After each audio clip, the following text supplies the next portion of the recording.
ഇന്ത്യയിൽ ഏറ്റവും അവസാനത്തെ സെൻസസ് നടന്നത് 2011. 2025 ആയിട്ടും ഈ രാജ്യത്ത് എന്നാണ് 2021 നടക്കേണ്ട സെൻസസ് നടക്കുക എന്ന കാര്യത്തെക്കുറിച്ച് കൃത്യമായിട്ട് സർക്കാർ പറയുന്നത്. സീറ്റുകൾ ജനസംഖ്യയുടെ അടിസ്ഥാനത്തിൽ പുനർവിഭജനം നടത്തുന്ന സമയത്ത് അതീവ ഗുരുതരമായിട്ടുള്ള പ്രതിസന്ധികൾ രാജ്യത്തുണ്ടാവും എന്ന് പല സംസ്ഥാനങ്ങളും ഭയപ്പെടുന്നു. അടിയന്തരാവസ്ഥ കാലത്ത് നിരവധി യുവാക്കളെ, കല്യാണം പോലും കഴിക്കാത്ത ആളുകളെ പോയി ഓടിച്ച് ഈ ഷണ്ഡീകരണം നടത്തിയിരുന്നു. കേരളം, തമിഴ്നാട്, ആന്ധ്ര തുടങ്ങിയ പല സംസ്ഥാനങ്ങളിലും വലിയ തോതിൽ ജനസംഖ്യ വർധന കുറഞ്ഞിട്ടുണ്ട്. ഇന്ത്യയിൽ ലോക്സഭാ സീറ്റുകൾ പുനർനിർണയിക്കാനുള്ള ഒരു തീരുമാനം കേന്ദ്ര സർക്കാർ പ്രഖ്യാപിച്ചിട്ടുണ്ട്. 1970 തുടക്കത്തിൽ ലോക്സഭാ സീറ്റുകൾ പുനർനിർണയിച്ചതിന് ശേഷം പിന്നീട് ഇന്ന് വരെ സീറ്റ് പുനർവിഭജനം ഉണ്ടായിട്ടില്ല. അത് 2020 വരെ മാറ്റിവെക്കാനുള്ള തീരുമാനം നേരത്തെ എടുത്തിരുന്നു. ഭരണഘടനയുടെ 42ാം ഭേദഗതി പ്രകാരമാണ് പുനർവിഭജനം 2000 വരെ മാറ്റിവെച്ചത്. പിന്നീട് മറ്റൊരു ഭേദഗതിയിലൂടെ, അതായത് 84ാം ഭരണഘടനാ ഭേദഗതിയിലൂടെ ലോക്സഭാ സീറ്റുകളുടെ പുനർനിർണയം 2026 വരെ മാറ്റിവെച്ചിട്ടുണ്ട്. ഇപ്പോൾ 2026 വരാൻ പോവുകയാണ്. ഇത്തവണ ഇന്ത്യയിലെ ലോക്സഭാ സീറ്റുകൾ പുതിയ ജനസംഖ്യയുടെ അടിസ്ഥാനത്തിൽ പുനർനിർണയിക്കും എന്നാണ് കേന്ദ്ര ആഭ്യന്തര വകുപ്പ് പറഞ്ഞിരിക്കുന്നത്. ഇത് സാധാരണ നിലയിൽ നടക്കുന്നൊരു പ്രക്രിയയാണ്. രാജ്യത്തെ സീറ്റുകൾ, ലോക്സഭാ സീറ്റുകളായാലും ശരി, നിയമസഭാ സീറ്റുകളായാലും ശരി, തദ്ദേശ സ്വയംഭരണ സീറ്റുകളായാലും ശരി, പുനർനിർണയിക്കുക എന്നുള്ളത് പതിവായി നടക്കുന്ന ഒരു പ്രക്രിയയാണ്. പക്ഷേ ഇത്തവണ വളരെ അസാധാരണമായ സാഹചര്യങ്ങളിലാണ് ഈ പുനർനിർണയം നടക്കുന്നത്. പ്രധാനപ്പെട്ട ഒരു കാരണം, 2026 പുനർനിർണയം നടക്കുന്ന സമയത്ത് ആ സമയത്തുള്ള ജനസംഖ്യ എത്രയാണ് എന്നതിനെക്കുറിച്ച് രാജ്യത്തെ ജനങ്ങൾക്കോ സർക്കാരിനോ കൃത്യമായ കണക്കില്ല. കാരണം ഇത്തരം കണക്കുകൾ രാജ്യത്ത് കിട്ടുന്നത് കനേഷുമാരി അഥവാ സെൻസസ് പ്രക്രിയയുടെ അടിസ്ഥാനത്തിലാണ്. ഇന്ത്യയിൽ ഏറ്റവും അവസാനത്തെ സെൻസസ് നടന്നത് 2011. 2011 ശേഷം 2021 സെൻസസ് നടക്കേണ്ടതായിരുന്നു. പക്ഷേ ആ സമയത്ത് കോവിഡ് മഹാമാരി ഉള്ള സമയമായതുകൊണ്ട് നരേന്ദ്രമോദി സർക്കാർ അത് മാറ്റിവെച്ചു. സെൻസസ് നടത്താവുന്ന ഒരവസ്ഥയല്ല രാജ്യത്ത് എന്ന് പറഞ്ഞുകൊണ്ടാണ് മാറ്റിവെച്ചത്. പക്ഷേ കോവിഡ് കഴിഞ്ഞിട്ട്, കോവിഡിൻ്റെ ഭീകരത അവസാനിച്ചിട്ട് ഇപ്പോൾ 2-3 വർഷങ്ങളായി.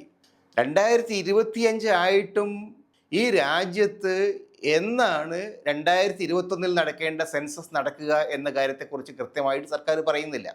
2026 നടന്നേക്കും എന്ന് മാത്രമാണ് നമ്മൾ ഇപ്പോഴും മനസ്സിലാക്കുന്നത്.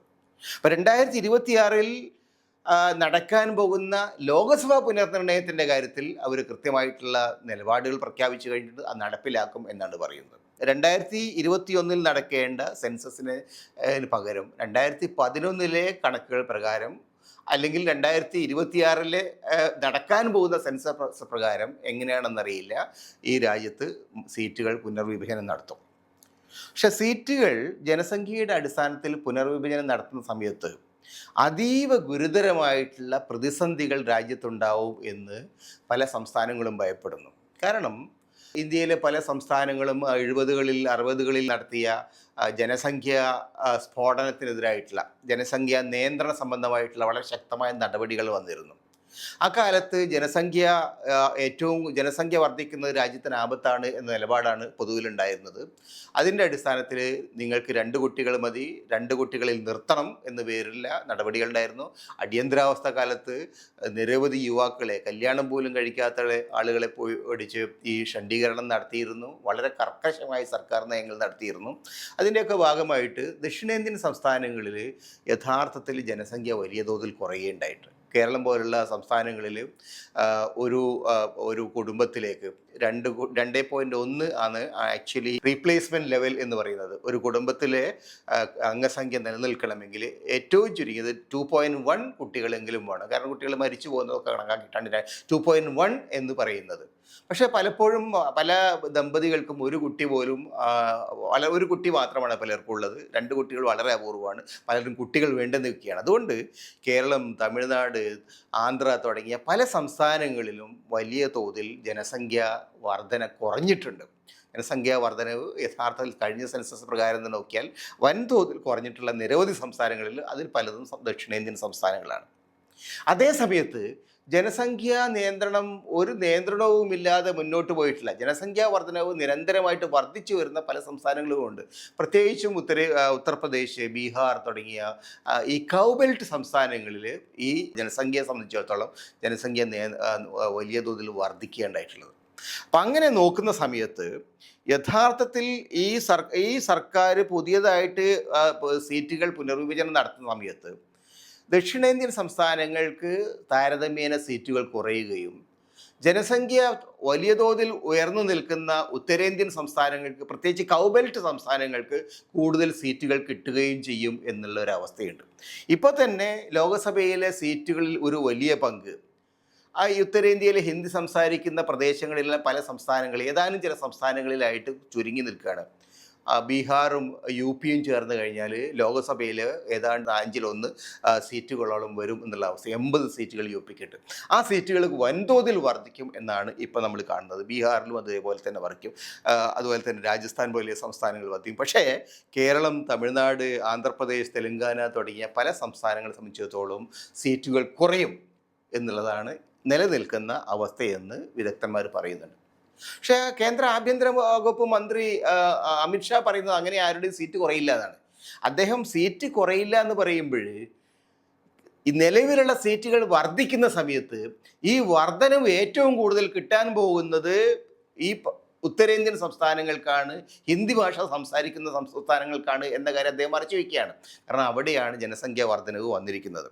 ഇതുകൊണ്ടാണ് കഴിഞ്ഞ ദിവസം ചെന്നൈയിലെ DMK ലീഡർഷിപ്പിൻ്റെ നേതൃത്വത്തിൽ തമിഴ്നാട് മുഖ്യമന്ത്രി സ്റ്റാലിൻ്റെ ലീഡർഷിപ്പിൽ വളരെ ശക്തമായിട്ടുള്ള ഒരു സമ്മേളനം വിളിച്ചു ചേർത്തതും കേരള മുഖ്യമന്ത്രി, തെലങ്കാന മുഖ്യമന്ത്രി, കർണാടക ഉപമുഖ്യമന്ത്രി തുടങ്ങിയ നിരവധി ആളുകൾ അതിൽ പങ്കെടുത്തിരുന്നു. നവീൻ പട്നായിക് അടക്കമുള്ള നേരത്തെ ഈ BJPയുമായിട്ട് യോജിച്ച് നിന്നിരുന്ന പല ആളുകൾ പോലും ആ പരിപാടിയിൽ പങ്കെടുക്കുകയുണ്ടായി. അവരെല്ലാം പറഞ്ഞത് യഥാർത്ഥത്തിൽ ഈ തവണ നടക്കുന്ന ഈ മണ്ഡല പുനർനിർണയം ഇന്ത്യൻ ഫെഡറലിസത്തെ സംബന്ധിച്ചിടത്തോളം വളരെ ആപൽക്കരമായിട്ടുള്ള ചില പ്രവണതകൾ ഉണ്ടാക്കുന്നതാണ് എന്നാണ്. കാരണം എന്തുകൊണ്ടാണ് ഈ ദക്ഷിണേന്ത്യൻ സംസ്ഥാനങ്ങളിൽ പലർക്കും അവർക്ക് കിട്ടേണ്ട ന്യായമായ സീറ്റുകൾ നഷ്ടപ്പെടാൻ പോകുന്നത്? അല്ലെങ്കിൽ അവർക്ക് കിട്ടേണ്ട സീറ്റുകളുടെ വർധനവ് അവർക്ക് നിഷേധിക്കപ്പെടുകയും അർഹതയില്ലാത്ത പലർക്കും സീറ്റുകൾ കൂടുകയും ചെയ്യുന്നത്? അതിനുള്ള കാരണം 70കൾ മുതൽ വളരെ ശക്തമായി ജനസംഖ്യാ നിയന്ത്രണം എന്ന കേന്ദ്ര സർക്കാർ നയം അതിശക്തമായി നടപ്പിലാക്കി വിജയിച്ചു എന്നുള്ളത് കൊണ്ടാണ് ഇപ്പോൾ തങ്ങൾക്ക് കിട്ടേണ്ട ന്യായമായ സീറ്റുകൾ അവർക്ക് നഷ്ടപ്പെടുന്നത്. അതായത് ഒരു സമയത്ത് ജനസംഖ്യാ നിയന്ത്രണം കൊണ്ടുവരിക, മറ്റൊരു സമയത്ത് ജനസംഖ്യ കുറഞ്ഞു എന്നതിൻ്റെ പേരിൽ സീറ്റുകൾ നഷ്ടപ്പെടുക. ഈ തരത്തിലുള്ള ഒരു അവസ്ഥയാണ് ദക്ഷിണേന്ത്യൻ സംസ്ഥാനങ്ങൾ പലരും ഇന്ന് നേരിടാൻ പോകുന്നത്. ഇപ്പോൾ തന്നെ ഇന്ത്യയിലെ പാർലമെൻറ്റിൻ്റെ ഒരു അവസ്ഥ നോക്കിയാൽ BJPയുടെ ഹിന്ദി, ഹിന്ദു, ഹിന്ദുസ്ഥാൻ എന്ന മുദ്രാവാക്യം യഥാർത്ഥത്തിൽ ഉത്തരേന്ത്യൻ, ദക്ഷിണേന്ത്യൻ സംസ്ഥാനങ്ങൾ തമ്മിലുള്ള ഒരു കടുത്ത ഭിന്നതയുടെ ഒരു വലിയ സംഘർഷത്തിൻ്റെ അവസ്ഥയിലേക്ക് എത്തിയിട്ടുണ്ട്. BJPയും BJPയുടെ സഖ്യകക്ഷികളും, പ്രത്യേകിച്ച് ഉത്തരേന്ത്യൻ സഖ്യകക്ഷികളും ദക്ഷിണേന്ത്യയുടെ എടുക്കുന്ന സമീപനങ്ങൾ ഏകപക്ഷീയമായിട്ടുള്ള ഒരു സമീപനമാണ്. ഇന്ത്യൻ ഫെഡറൽ സംവിധാനത്തിന് ഒരിക്കലും ഗുണം ചെയ്യാനിടയില്ലാത്തതാണ്. ഇന്ത്യയുടെ ഐക്യത്തിന്, ഇന്ത്യയുടെ ഭദ്രതയ്ക്ക് അതൊരു വലിയ ആപത്തായിട്ട് മാറാനുള്ള എല്ലാ സാധ്യതയുമുണ്ട്. പക്ഷെ അത് മനസ്സിലാക്കിക്കൊണ്ടുള്ള ഒരു സമീപനമല്ല കേന്ദ്ര സർക്കാർ എടുക്കുന്നത്, കേന്ദ്ര ആഭ്യന്തര വകുപ്പ് എടുക്കുന്നത്. അവർ പറയുന്നത് ഇത് സാധാരണ നിലയിലുള്ള ഒരു പ്രക്രിയയാണ്. ഇത് സാധാരണ നിലയിലൊരു പ്രക്രിയയല്ല. കാരണം ഇന്ത്യയിൽ മാത്രമല്ല, ലോകത്തിൻ്റെ മറ്റെല്ലാ ജനാധിപത്യ രാജ്യങ്ങളിലും ഇത്തരത്തിലുള്ള മണ്ഡലങ്ങളുടെ പുനർനിർണയം നടക്കുന്ന അത്തരം സന്ദർഭങ്ങളിൽ ഓരോ സംസ്ഥാനങ്ങൾക്കും ന്യായമായ അവകാശങ്ങൾ ഉറപ്പുവരുത്താനായിട്ടുള്ള സംവിധാനങ്ങളുണ്ട്. അമേരിക്കയിൽ ഫോർ എക്സാമ്പിൾ, അമേരിക്കയിൽ ജനപ്രതിനിധി സഭയിലെ ജനസംഖ്യയുടെ അടിസ്ഥാനത്തിൽ ആണ് സീറ്റുകൾ നൽകപ്പെടുന്നത്. പക്ഷേ ആ, സെനറ്റിലേക്ക് ഓരോ സംസ്ഥാനത്തും 2 പേർ എന്നാണ്. സംസ്ഥാനം ചെറുതായാലും ശരി വലുതായാലും ശരി 2 സെനറ്റർമാരാണ്. അതുകൊണ്ട് 50 സംസ്ഥാനങ്ങൾക്ക് 2 വീതം 100 സെനറ്റർമാർ എന്നാണ് അവിടുത്തെ കണക്ക്. അപ്പം ആ തരത്തിലുള്ള ഒരു സംവിധാനം അല്ല ഇന്ത്യയിലുള്ളത്. ഇവിടെ ജനസംഖ്യയുടെ അടിസ്ഥാനത്തിലാണ് സീറ്റുകൾ നൽകപ്പെടുന്നത്. അതിൻ്റെ അടിസ്ഥാനത്തിൽ നിയമസഭയിലേക്കുള്ള സീറ്റുകളുടെ അടിസ്ഥാനത്തിലാണ് രാജ്യസഭയിൽ സീറ്റുകൾ നൽകപ്പെടുന്നത്. ഇതൊക്കെ വിവിധ സംസ്ഥാനങ്ങളിൽ ഇപ്പം പുതിയ മണ്ഡല പുനർനിർണ്ണയം വരുന്ന സമയത്ത് ഇതേ തരത്തിലുള്ള കണക്ക് വെച്ച് നോക്കിക്കഴിഞ്ഞാൽ അസംബ്ലി മണ്ഡലങ്ങളിലും ഉത്തരേന്ത്യൻ സംസ്ഥാനങ്ങളിൽ പലർക്കും വലിയ തോതിൽ സീറ്റുകൾ വർദ്ധിക്കും. അതിൻ്റെ അടിസ്ഥാനത്തിൽ അവർക്ക് രാജ്യസഭയിലും സീറ്റുകൾ വർദ്ധിക്കാനിടയുണ്ട്. ഇങ്ങനെ നോക്കിയാൽ ഇന്ത്യയിലെ ഭരണ സംവിധാനത്തിൻ്റെ കേന്ദ്രമായിട്ടുള്ള ലോകസഭയിലായാലും ശരി രാജ്യസഭയിലായാലും ശരി ഇന്ത്യൻ പാർലമെൻ്ററി സമ്പ്രദായത്തിനകത്ത് ഉത്തരേന്ത്യൻ സംസ്ഥാനങ്ങൾക്ക് ഹിന്ദി സംസാരിക്കുന്ന സംസ്ഥാനങ്ങൾ പൊതുവിൽ പിന്നോക്കം നിൽക്കുന്ന സംസ്ഥാനങ്ങൾക്ക് മേൽക്കൈ എന്ന ഒരവസ്ഥയുണ്ടാവും. അതുകൊണ്ടാണ് കഴിഞ്ഞ ദിവസം ഈ തരത്തിലുള്ള പ്രവണത, ഈ തീരുമാനം 25 കൊല്ലത്തേക്കെങ്കിലും മാറ്റിവെക്കണം. കാരണം മറ്റ് സംസ്ഥാനങ്ങൾ, ഉത്തരേന്ത്യൻ സംസ്ഥാനങ്ങളും ജനസംഖ്യാ നിയന്ത്രണത്തിൻ്റെ കാര്യത്തിൽ ദക്ഷിണേന്ത്യൻ സംസ്ഥാനങ്ങളെ പോലെ തന്നെ വികസന ഒരു പുതിയ സമീപനത്തിലേക്ക് എത്തണം. അവരും ആ രംഗത്ത് വിജയിക്കണം. അതിനുശേഷം മാത്രമേ ഇത് സാധ്യമാവൂ, ഇത് പരിഗണിക്കാവൂ എന്ന് വിവിധ സംസ്ഥാനങ്ങളിലെ മുഖ്യമന്ത്രിമാരടക്കമുള്ള ആളുകൾ പറഞ്ഞിരിക്കുന്നത്. ഇത് റെപ്രസെൻറ്റേഷൻ്റെ വിഷയത്തിൽ മാത്രമല്ല ഉള്ളത്, ഈ ഫൈനാൻഷ്യൽ ഡെവല്യൂഷൻ്റെ കാര്യത്തിൽ, അതായത് കേന്ദ്ര സർക്കാരിൻ്റെ നിയന്ത്രണത്തിലുള്ള ധനസമ്പത്ത്, രാജ്യത്തിൻ്റെ സമ്പത്ത്, നികുതി പണം അത് വിഭജിച്ച് കൊടുക്കുന്നതിലും ഈ പ്രശ്നമുണ്ട്. ഫിനാൻസ് കമ്മീഷൻ്റെ പുതിയ കണക്ക്, പുതിയ സംവിധാനം അനുസരിച്ച് പിന്നോക്കം നിൽക്കുന്ന സംസ്ഥാനങ്ങൾക്ക് കൂടുതൽ പരിഗണന എന്നുള്ളതാണ്. അപ്പം അതുകൊണ്ട് എന്തുണ്ടായി, സാമ്പത്തിക രംഗത്ത് ഒരു തരത്തിലുള്ള വികസനവും ഇല്ലാത്ത, സാമ്പത്തിക വികസനത്തിന് വേണ്ടി ശ്രമം നടത്താത്ത സംസ്ഥാനങ്ങൾക്ക് കൂടുതൽ ധനം എന്നുള്ളതാണ് ഇപ്പോൾ ഫിനാൻസ് കമ്മീഷൻ്റെ പുതിയ സംവിധാനം. കേരളം പോലെ നേരത്തെ 3.5% വരെ വിഹിതം കിട്ടിയിരുന്ന സംസ്ഥാനത്തിന് ഇപ്പോൾ 1.5% മാത്രമാണ് വിഹിതമായിട്ട് കിട്ടുന്നത്. കഴിഞ്ഞ ഏതാനും മാസങ്ങൾക്ക് മുമ്പ് കേരളത്തിൻ്റെ ധനകാര്യമന്ത്രി പറഞ്ഞ് 55,000 കോടി രൂപയുടെ നഷ്ടം കേരളത്തിന് ആ സംവിധാനത്തിൽ ഉണ്ടായിട്ടുണ്ട് എന്നുള്ളതാണ്.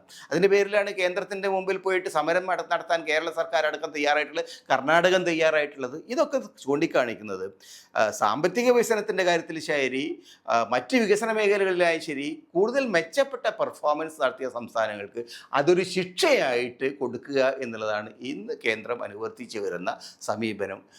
മോശമായിട്ടുള്ള പെർഫോമൻസ് നടത്തിയ ആളുകൾക്ക് കൂടുതൽ മെച്ചപ്പെട്ട സൗകര്യങ്ങൾ, കൂടുതൽ സീറ്റുകൾ, കൂടുതൽ പ്രാതിനിധ്യം, കൂടുതൽ അവകാശങ്ങൾ, കൂടുതൽ അധികാരങ്ങൾ, അല്ലാത്ത കൂട്ടർക്ക് ഒന്നുമില്ലാത്ത ഒരവസ്ഥ. ഇത് രാജ്യത്തെ സംബന്ധിച്ചിടത്തോളം ഇന്ത്യയുടെ ഭരണഘടനയുടെ അടിസ്ഥാന പ്രമാണങ്ങൾക്കെതിരാണ്, ഇന്ത്യയുടെ ഐക്യത്തിന്, ഇന്ത്യയുടെ ഭദ്രതയ്ക്കെതിരാണ്, ഉത്തരേന്ത്യയും ദക്ഷിണേന്ത്യയും തമ്മിലുള്ള ഒരു കടുത്ത ഭിന്നതയുടെ സംഘർഷത്തിൻ്റെ മേഖലയിലേക്ക് ഈ രാജ്യത്തെ നയിക്കാനുള്ള വളരെ വളരെ ആപൽക്കരമായ ഒരു തീരുമാനമാണ് കേന്ദ്ര സർക്കാർ ഇപ്പോൾ പ്രഖ്യാപിച്ചിരിക്കുന്നത്.